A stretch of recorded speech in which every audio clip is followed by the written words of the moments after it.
Aujourd'hui, je vais vous montrer comment réaliser une pizza liquide et vous allez voir que c'est incroyable, vous allez adorer. C'est parti! Pour commencer, je vais prendre un saladier et là, j'ai déjà placé la farine. Attention, c'est la farine 00 qui est très riche en gluten, vraiment une farine qui est spéciale pour la pizza. Donc, j'ai la farine, j'ajoute le sucre en poudre, le sel. Ensuite, je vais ajouter l'eau. J'ajoute l'huile d'olive et je mélange. Et je vais ajouter à la fin la levure de boulanger instantanée. Je remélange. Et là, le résultat doit vraiment être assez liquide, hein, c'est important. Très collant. Et c'est exactement ce qu'on veut obtenir. Là, j'ai récupéré une maryse parce que c'est plus facile. Voilà, impeccable. Donc là, on a une superbe pâte, hein, bien liquide, très collante. C'est super. Là, je vais la placer dans un moule. Je vais vous montrer tout ça. C'est ultra simple. Je récupère maintenant un plat à tarte. Celui-ci fait 28 cm de diamètre et c'est vraiment parfait car comme on a une pâte qui est très liquide, vous allez voir que du coup avec les rebords, c'est impeccable. Sinon, si vous faites ça sur une plaque à pizza, ça va s'étaler. Ça va faire quelque chose de très fin, ça va être raté. Donc là, je place un papier sulfurisé. Pendant ce temps-là, mon four est en train de préchauffer à 220 degrés. Après, je vais étaler comme ça avec la spatule.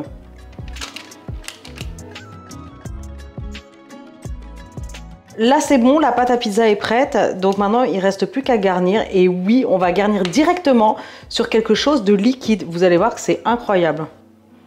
Donc là, je vais mettre un peu de sauce à pizza.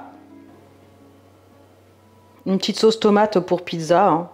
Vous pouvez l'acheter toute faite ou la faire maison, il n'y a pas de souci. Donc une petite astuce, hein, pour les pizzas, ne mettez jamais de la garniture jusque sur les bords, sinon ça humidifie et du coup ça évite que la pizza se lève. Donc c'est dommage parce que du coup ça vous fait des croûtes toutes molles. Donc pensez à laisser 1 cm à peu près sur les bords. Vous pouvez laisser tel quel, hein, c'est pas un problème, ou alors l'étaler un petit peu légèrement comme ça, mais il faut faire vraiment ultra attention, hein.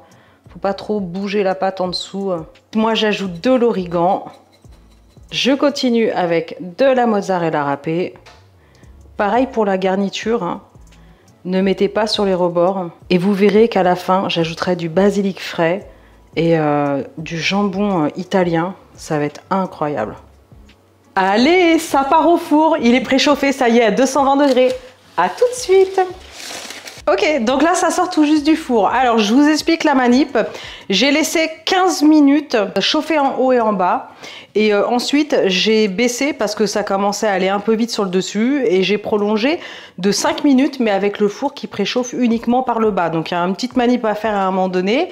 Mais voilà, après si vous voulez pas prendre de risque au niveau du fromage, parce que c'est vrai que ça va très vite, vous n'êtes pas obligé de l'ajouter avant d'enfourner. Vous pouvez l'ajouter vraiment 3-4 minutes à peine avant la fin. Donc voilà, sinon vous mettez un petit papier sulfurisé, vous pouvez aussi tricher de cette façon-là pour éviter que ça aille trop vite. Donc là, on a une pâte, hein, qui est bien dorée, hop, qui est bien croustillante. Sur la fin, je vais ajouter du jambon italien et je vais ajouter du basilic frais. Donc le basilic et le jambon italien, ce sont des produits qui sont très fragiles. On les ajoute vraiment juste à la fin.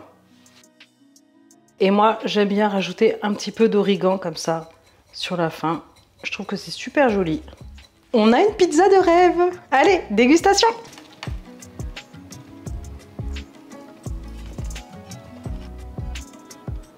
C'est super bon. Oh là là là là, c'est magnifique. Ah, vous allez adorer. Attention, gros fan de pizza, c'est pas la recette pour vous, hein. J'ai fait une super pâte à pizza, ça prend 2 jours à faire. Je vous renverrai avec la fiche et en description sous la vidéo. Là, c'est vraiment, vous n'avez pas le temps, il y a peu d'ingrédients, et ben je peux vous dire que ça fait le job. C'est vraiment super bon. Allez, maintenant c'est votre tour. Moi je vous laisse et je vous dis à très bientôt pour des vidéos super méga gourmandes. Ciao!